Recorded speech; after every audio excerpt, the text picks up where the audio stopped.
오늘 주신 하나님 말씀은 시편 19편 1절에서 14절 말씀입니다. 허종련 안수 집사님 나오셔서 봉독해 주시겠습니다. 하나님이 영광을 선포하고 궁창에 그의 손으로 하신 일을 나타내는도다. 날은 날에게 멸하고 밤은 밤에게 지식을 전하니 언어도 없고 말씀도 없으며 들리는 소리도 없으나 그 소리가 온 땅에 통하고 그 말씀이 세상 끝까지 이르도다. 하나님이 이 해를 위하여 하늘에 장막을 베푸셨도다. 해는 그 신방에서 나오는 신랑과 같고 그 길을 달리기 기뻐하는 장사 같아서 하늘 이 끝에서 나와서 하늘 저 끝까지 운행하며 그 열기에서 피할 자가 없도다. 여호와의 율법은 완전하여 영혼을 소전시키며 여호와의 증거는 확실하여 무던한 자를 지혜롭게 하며 여호와의 교훈은 정직하여 마음을 기쁘게 하고 여호와의 계명은 순결하여 눈을 받게 하시도다. 여호와를 경외하는 도는 정결하여 영원까지 이루고 여호와의 법도 진실하여 다 의로우니 금 곧 많은 순금보다 더 사모할 것이며 꿀과 송이꿀보다 더 달도다. 또 우리 종이 이것으로 경고를 받고 이것을 지킴으로 상이 크니이다. 자기 허물을 능히 깨닫는 자 누구리요. 나를 숨은 허물에서 벗어나게 하소서. 또 주의 종에게 그 고의로 죄를 짓지 말게 하사 그 죄가 나를 주장하지 못하게 하소서. 그리하면 내가 정직하여 큰 죄과에서 벗어나겠나이다. 나의 반석이시오 나의 구속자신 여호와여, 내 입의 말과 마음의 묵상이 주님 앞에 연락되기를 원하나이다. 아멘. 오늘은 우리 장수만 목사님께서 말씀을 전해주십니다. 들으시고 많은 은혜 받으시기를 바랍니다. 할렐루야. 길교회 성도 여러분 참 반갑습니다. 우리는 지금 사순절 기간을 지나고 있습니다. 그래서 주님의 고난과 십자가 처형의 아픔을 우리가 다 같이 느끼고 그러면서 우리 죄를 회개하고 주님의 부활의 승리를 기다리는 그런 참 귀중한 시간입니다. 그러는 중에 오늘 저희들에게 주신 하나님의 말씀은 시편 19편입니다. 오늘 주신 말씀은 우리가 성경을 읽고 그리고 참회와 금식을 하는 사순절 기간의 분위기 속에서 대자연을 보면서 하나님의 본뜻을 더 잘 파악하고 그리고 하나님 말씀을 더 잘 듣고 그리고 그럼으로써 힘을 얻고 또 더 알찬 하나님의 백성으로 거듭나도록 독려하는 말씀이라고 생각합니다. 어느덧 이래 보면 계절이 바뀌어서 벌써 이게 2월 말이 되고 오늘 아침에도 이슬비가 보슬보슬 내리면서 대자연이 다시금 살아나게끔 하는 이런 기운이 온 천지에 퍼지는 것을 느끼게 됩니다.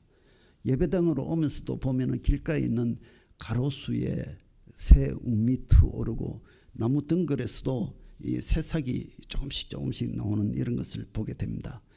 하나님께서 지으신 이 모든 세상을 우리가 천천히 들여다보면은 하나하나가 다 참 경이롭다, 참 경탄스럽다 하는 이런 생각을 갖습니다. 이런 새로운 계절의 변화 속에서 우리 길교회 성도 여러분 모두도 우주 만물 전체에서 솟아나오는 주님께서 주시는 이 파릇파릇한 생명의 기운을 다 받아서 모두 건강하시고 그리고 성령 충만해지시도록 주님의 이름으로 축원합니다. 오늘 우리가 받은 말씀 시편 19편 전반부는 이 대자연을 보면서 하나님께서 주시는 이 하나님의 숨길을 느끼고 찬양하는 이런 내용입니다. 그런데 중후반부에 들어가서는 이 내용이 조금 바뀌죠. 바뀌면서 어떻게 바뀌느냐 하면 하나님의 말씀에 대해서 이것을 찬양을 하고 감사하고 그리고 더 나아가서 자기 자신을 되돌아보면서 회개하는 그런 내용이 되겠습니다. 요즘 근데 우리가 이 사회를 우리가 돌아보면은 우리 지금 사회가 어떤 사회냐, 아주 그 냉철한 이성으로 이게 지배받는 이런 사회다 하는 그런 생각을 갖습니다. 요 최근에 보면은 우리 인간의 이성을 넘어서서 소위 말하는 AI 인공지능이라는 것이 급격히 발달하고 있습니다. 인공지능을 이용해서 각종 검색 기능은 물론이고 자료 통합, 조정, 또 새로운 창작물의 그 작성, 심지어는 텍스트를 갖고 이것을 영상으로 다시 전부 재편하는 뭐 이런 기능으로까지 발전하고 있습니다. 우리 여기 이장호 감독 계십니다만 영화 산업을 예로 든자 할 것 같으면 앞으로는 이제 더 이상 배우가 필요 없는 그런 상태가 될 수도 있습니다. 배우도 필요 없고 이게 배경도 필요 없고 감독도 필요 없고 오로지 필요한 것은 시나리오 작가가 텍스트를 잘 쓰면은 그 텍스트를 받아서 그 소프트웨어가 거기에 맞는 영상으로 전부 재편하는 이런 작업만 하게 될 것입니다. 세상이 이처럼 엄청나게 바뀌게 되는 이런 찰나에 있습니다.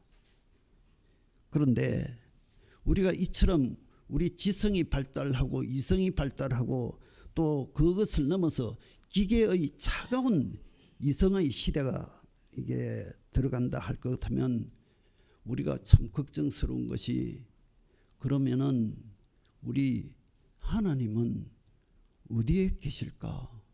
어디로 가실까? 하는 이런 걱정이 앞서는 것을 참 금할 수 없다 하는 그런 생각을 갖습니다. 이럴 때에 우리가 그러면은 그러면 이성 쪽에서 지성 쪽에서 이 최고봉을 달리는 사람의 생각은 어떤가 하는 것을 한번 돌아다 보는 것이 필요하지 않겠는가 생각합니다. 여러분들 독일의 철학자로 임마누엘 칸트라고 아시지요? 다들 아마 아실 거로 생각합니다. 칸트는 18세기에 독일 관념 철학의 기반을 세웠고 그래서 그 이후에 세계 철학계를 이끄는 그런 거대한 철학계의 거봉이죠. 근데 이분이 책을 몇 권 썼습니다만은 그 중에 실천 이성 비판이라는 이런 책이 있습니다. 책 이름만 들어도 머리가 지끈지끈해지는 이런 책인데 이 내용은 보면은 윤리의 기준이 뭐며 이것이 어떻게 발전되어야 되느냐 하는 그런 내용입니다. 그런데 놀랍게도 그 책의 결론부가 어떻게 되어 있느냐, 우리 한번 같이 보시죠. 이 화면에 있는 이걸 한번 보시면 되겠습니다. 제가 쭉 화면이 나의 마음을 새롭고 끝없이 솟구치는 경외심과 경탄으로 채워주는 두 가지가 있습니다. 하나는 나의 위에 있는 별이 총총히 빛나는 하늘입니다.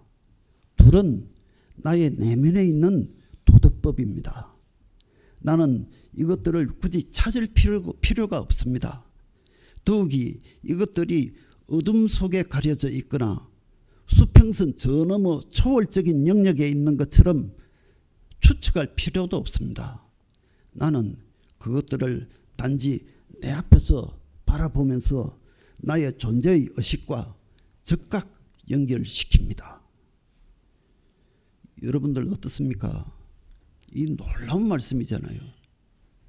이게 참 우리가 언뜻 생각하면 얼음덩이처럼 차가운 이성의 철학자가 그 철학자로부터 그 가슴 속에서 이런 이야기가 나온다, 이런 이야기가 나올 수 있다는 것은 정말 참 놀라운 일이라 할 것입니다. 더군다나 이 말씀의 취지가 보면은 우리가 오늘 받은 말씀, 하나님으로부터 받은 말씀 시편 19편의 전반부하고 거의 같은 내용의 말씀이다.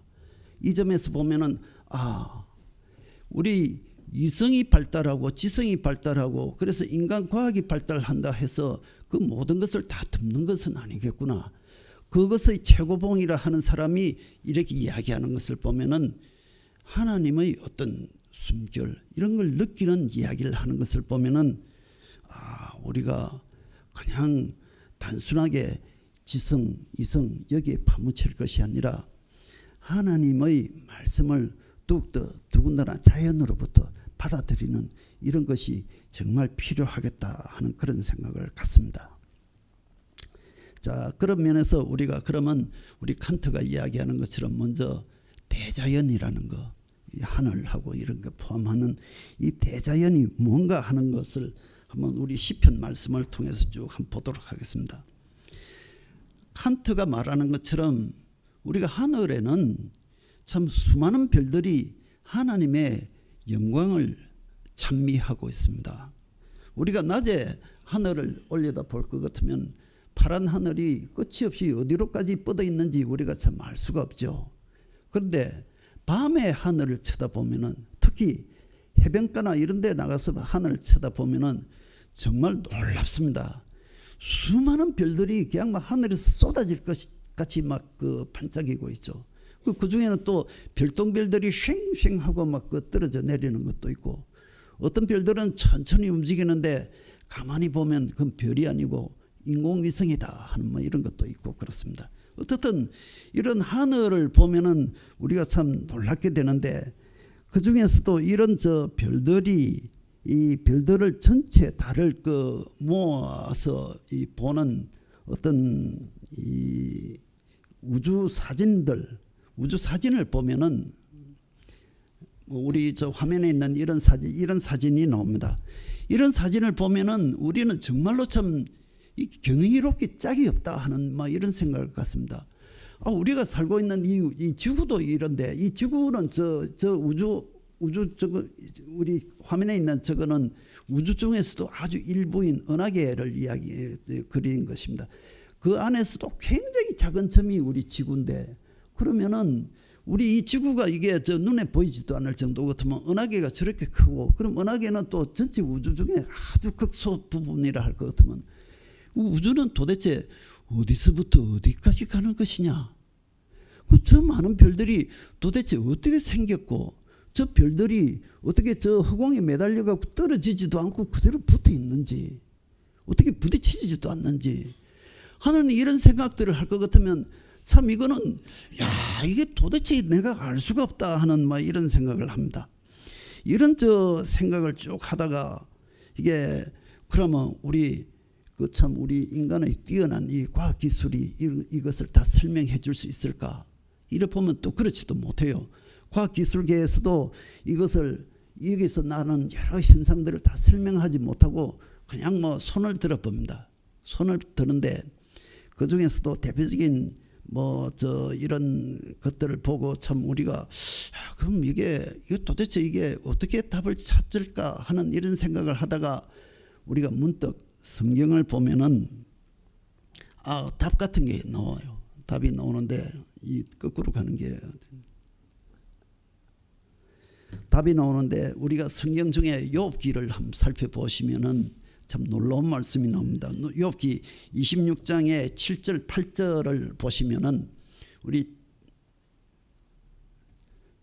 저거는 죄송합니다. 이 화면에 나와 있는 게 이게 아닌데 욥기 7장하고 8절이 있죠. 욥기 7장하고 8절을 욥기 7장 26장 7절하고 8절을 제가 봉독하겠습니다.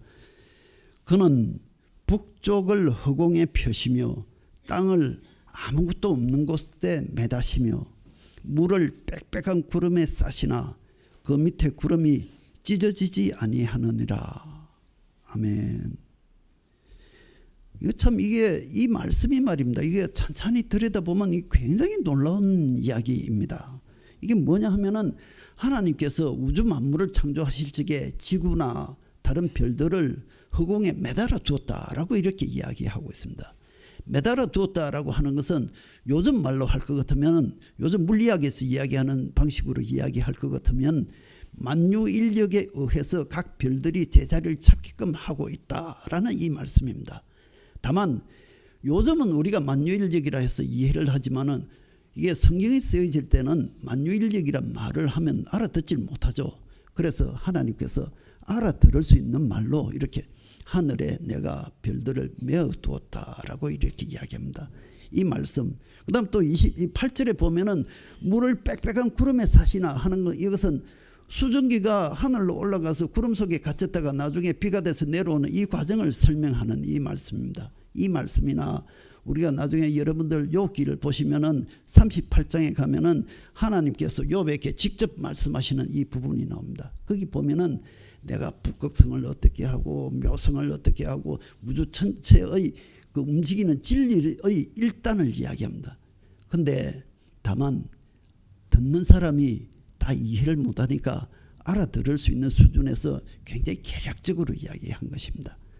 어떻든 간에 이것을 보면은 이 성경에는 우리가 미처 깨닫지 못한 우주의 기본 진리, 원리가 하나님께서 이미 다 말씀을 하셨구나 하는 것을 느끼게 됩니다. 이런 그 우주 운영의 원리 중에 일부가 아까 이야기한 만유인력이라 하는 것인데, 만유인력이라는 것이 언제 나왔느냐 하면은 우리가 알았느냐 하면은 1687년에 영국의 뉴턴이라는 물리학자가 있었습니다. 이 사람이 만유인력이라는 것을 발견하고 그 뒤로 물리학이 엄청나게 발전하고 그러면서 우주 전체에 대한 이게 많은 신비가 풀어지고 과학이 발전하고 뭐 이렇게 했습니다.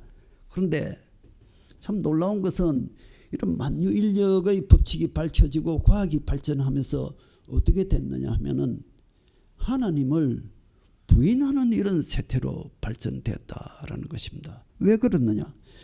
보니까 이게 과학으로 상당 부분 설명할 수 있으니까 이 과학자들이 볼 적에는 이 세상, 이 우주는 하나님의 창조의 섭리로 만들어진 게 아니고 어떤 보이지 않는 어떤 기계적인 어떤 원리, 이것에 의해서 만들어져서 운영되는 것이다.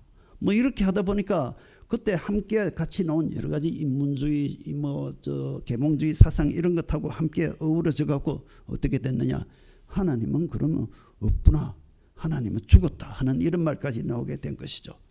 그런데 아까 이야기한 것처럼 과학이 그 뒤로 200년, 300년 정말 엄청나게 발전하고 있지만은 아무리 발전한들 우리가 갖고 있는 우주에 대한 여러 가지 질문들에 대해서 하나하나 답을 해줄 수가 없습니다.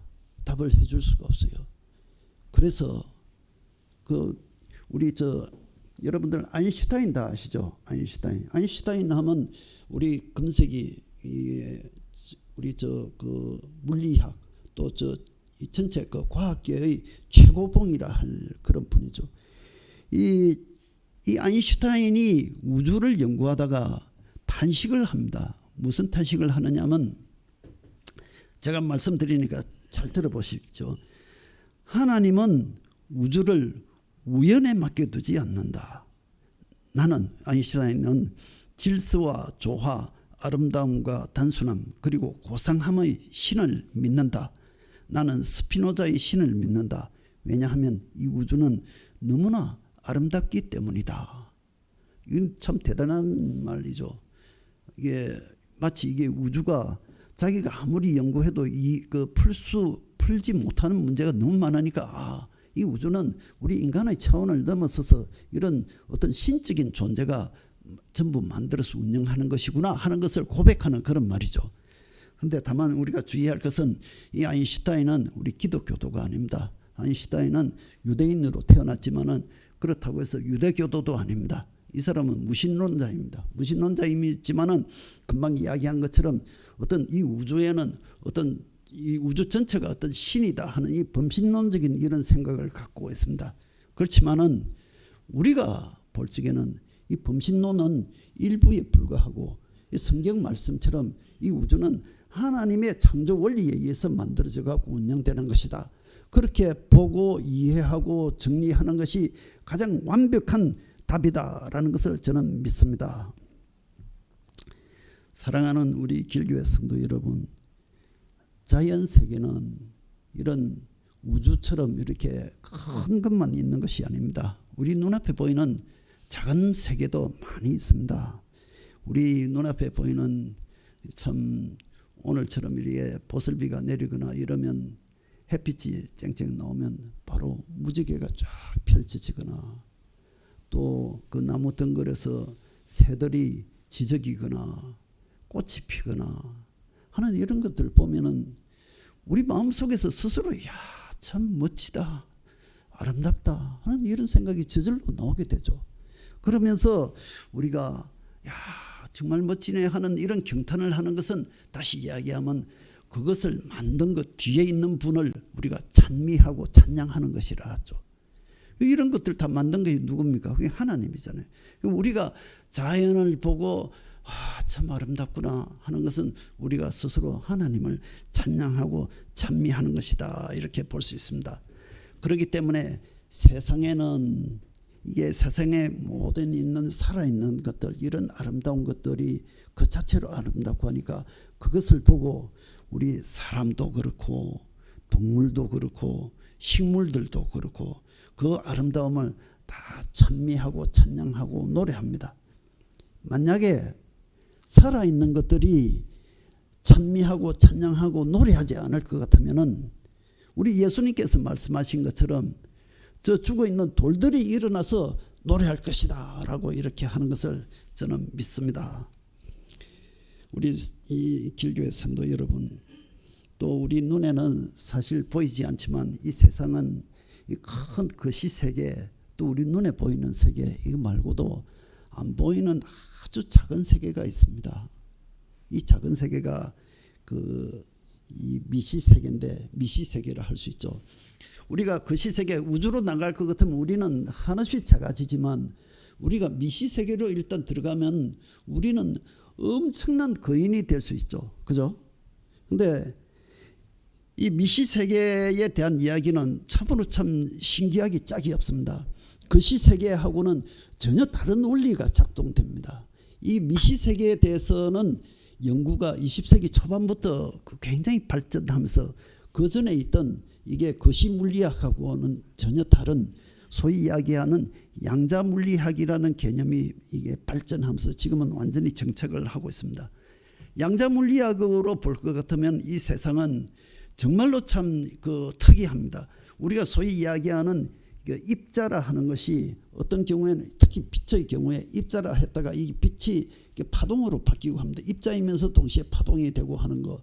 그러면서 이런 입자가 우리 이 물리학에서 이야기하는 얽힘이라는 거, 중첩이라는 이런 현상이 나오는데, 이런 현상들은 우리가 거시물리학에서는 도저히 생각할 수 없는, 상상도 할 수 없는 이런 일들이 일어나고 있고 그것이 과학적으로 증명이 되고 있고 그렇습니다.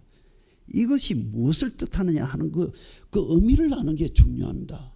이것은 그전만 하더라도, 이 양자물리학이 나오기 전만 하더라도 이 미시세계의 움직임이나 이런 데서 나오는 어떤 정신세계, 또 우리 신경세계, 이런 부분들, 정신세계와 물질세계의 융합, 통합, 이런 것을 과학자들이 전부 부인을 했는데, 양자물리학이 발전하면서 보니까 그게 아니다라는 것입니다.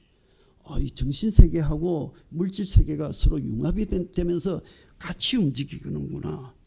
그러면서 이게 우리가 알 수 없는 이 부분, 정말로 우리의 영역을 완전히 뛰어넘는 이런 부분, 이거는 결국 하나님의 영역이구나 하는 것을 우리 과학자들도 느끼고 또 우리 모든 사람들이 다 느끼게 됩니다. 그래서 제가 여태까지 말씀드린 이런 것들을 다 종합해서 볼 것 같으면은 3000년 전에 우리 시편 19편이 지어진 건 대략 3000년 이상 전이죠. 그죠? 3000년 전에 시편 기자에게 하나님께서 영감을 주시면서 이런 노래를 지어라 해갖고 지었던 것입니다. 아까 말씀드린 것처럼 지금 현대적인 용어가 아니고 그 당시 사람들이 이해할 수 있는 수준의 말로서 짓다 보니까 이렇게 되어 있는데, 이 말씀은 하나님이 창조하신 이 우주의 신비를 모두 다 담고 있고 그것을 찬미하는 노래다라는 것입니다. 우리 시편 19편 1절부터 4절 전반부까지를 우리 함께 같이 봉독해 보도록 하겠습니다. 한마디 한마디 뜻을 우리가 깊이 생각하면서 보시는 게 좋겠습니다. 하늘이 하나님의 영광을 선포하고 궁창이 그의 손으로 하신 일을 나타내는 도다.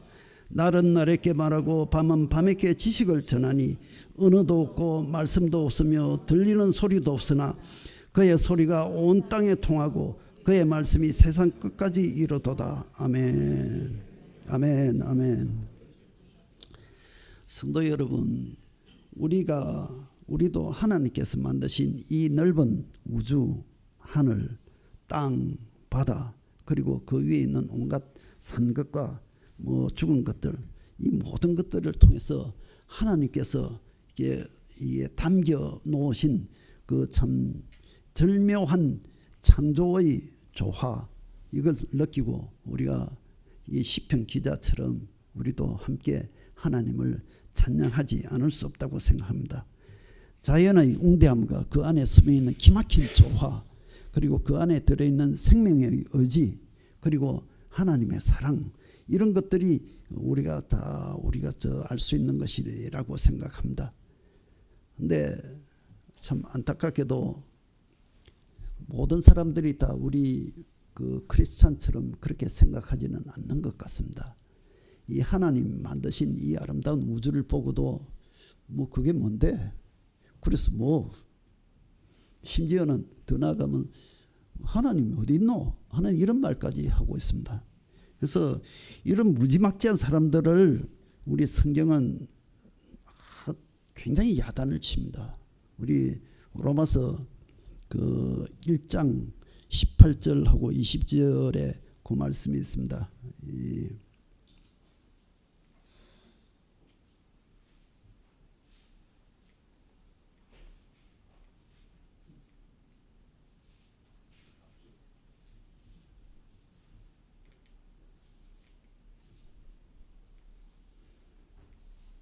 아이고 안 되겠다. 자, 제가 로마서 1장 18절부터 20절까지를 읽어 드리겠습니다. 여러분들 찬찬히 한번.